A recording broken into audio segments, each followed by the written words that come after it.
Good morning, guys. I'm here.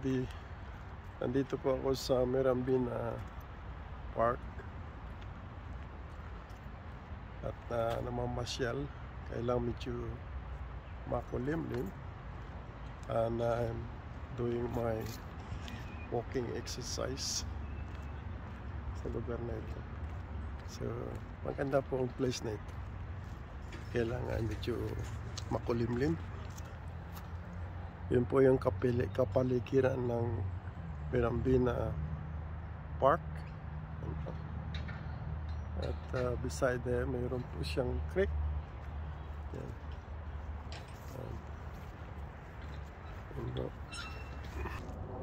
Yun po yung kapaligiran ng park na ito.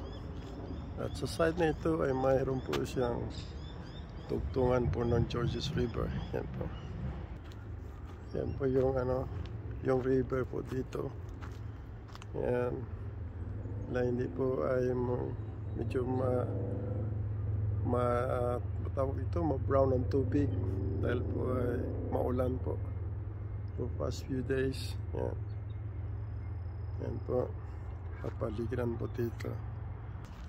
Pag summer po ay marami po ay nagpipiknik po dito. Yan. Pag summer. Yan. May mga shade po dito pero wala pong bayad. Yan. Pero naman po diyan ay laruan ng mga bata. Yan. Saka may toilet po. Yan. Pagka malakas po yung ulan dito, binaba pong lugar na ito. Tinamin nyo ang tubig na abot po dyan. Yan. Yan. Ito po ay you can bring your bicycle sa mga bata. So makapag-bike po sila dito. So malaki po yung Mirambini Regional Park na ito. Yan. Yan po yung mga upuan po dito. Yan. Kung meron ka po mga date, yan. Asya lang po dito at ikot-ikot sa lugar na ito. Yan. Yan po, meron po mga recreational area yung mga bata. Yan. Yan po.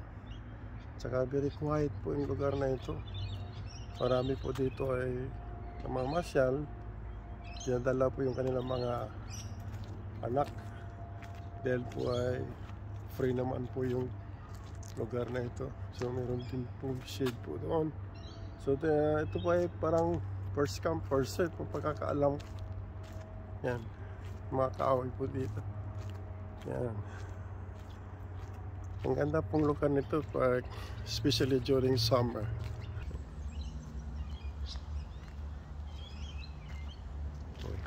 Very quiet place.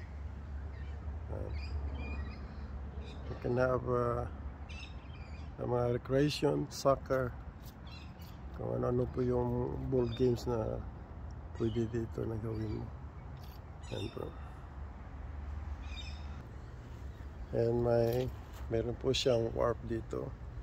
Kasi sometimes may mga boat po dito na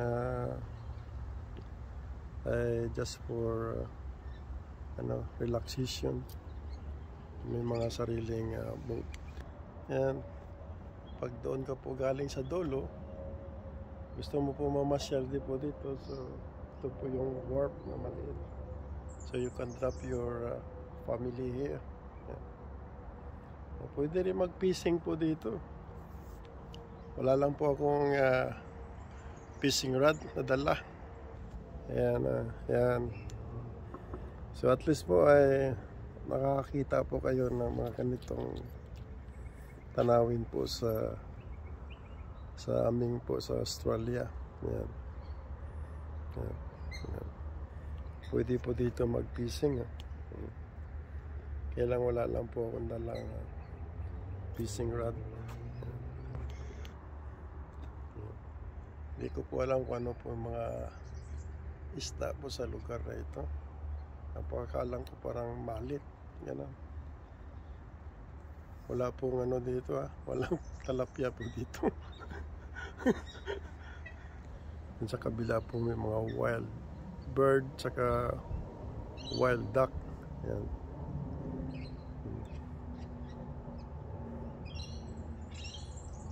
Hindi ko po alam kung ano po yung styrofoam na box nito. Yan pa. Yun po yung warp po dito. Kung meron ka pong boat, dadali mo dito yung family mo, itatap mo na lang dyan sa baba, yan, sa warp. Yan. Yan po, ito ay mga mangrove na sa tagiliran. Yan. Hindi ko po alam kung may mga alimango dyan, may crab, I don't know.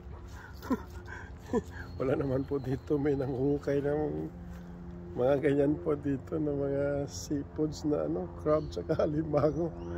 Yan. Yan po yung pag may bicycle ka, yan, iikot ka po punta doon yan.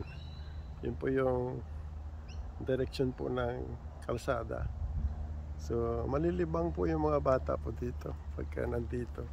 Dati po, palagi po ako dito. Yan. Yun po yung mga shield na yan, I think that's free. So, ang problema lang ay first come, first serve. So, kung meron ka pong okasyon na mga birthday or something like that, you have to come early here para ma-occupied mo po yung isang ganyan. Yan. Yan. Yan pong ganda. Yan. Saka mayroon din pong basurahan po dito. Yan. Yan.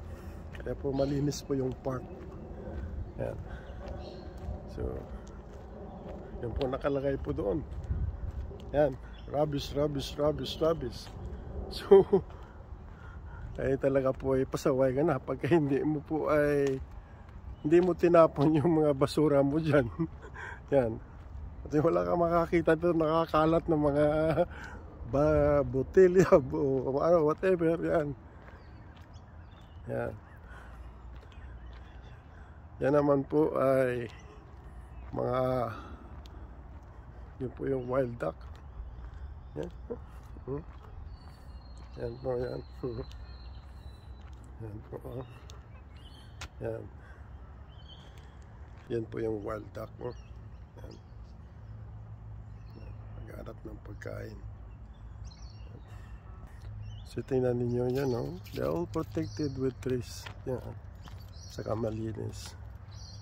Yan. Wala pong cobra po yan there. Yan. Tingnan mo yung kahoy na ito. Ilang taon na kaya yan ng edad. Yan. So pag tumatanggal, natatanggal po yung nagpapalit po ng skin. Yan. Yun po sa taas po, mayroon pong kuka to. Yan o. Yan. Siguro may naroon po siyang nest dyan. Yan o. Walang masyado ngayon ang tao dito dahil po ay makulimlim. Saka nagbabago po yung yung temperature. Ay maulan tapos hinto. Yan. Yan po yung may upuan din dyan. Yan. Tapos yung kapaligiran ay puros na po kahoy. Yan. They are all protected by trees. Yan. Yan po. Meron din po dito na barbecue kung gusto mo po na barbecue. Ito po ay gas po ito. Yan. Ang pagkakalang ko po ay free din po ito. Yan. So, linisin mo na lang pagkatapos munang gamit. Yan. Yun po yung dapat po gawin pagkatapos mo ng barbecue. Yun po yung swing ng mga bata. Yan. At sa kabila naman, ito po ay Georges River. Yan. Mahaba po ito. Ang river na ito. Yan. Saka maganda po dito. Every December, naglalagay po dito ng fireworks. yung council. Ayan po. Ayan. So, they are all surrounded with trees. Ayan. Malalim din po yan. Ayan po. At salamat din po sa pagtsatsaga po ninyo na panoorin ng aking content po. At maski po ay hindi po masyadong maganda, so salamat po sa lahat ng mga viewers. God bless po sa lahat. Bye.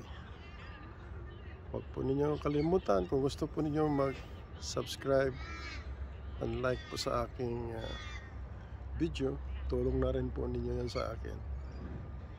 Bye bye. God bless. Bye.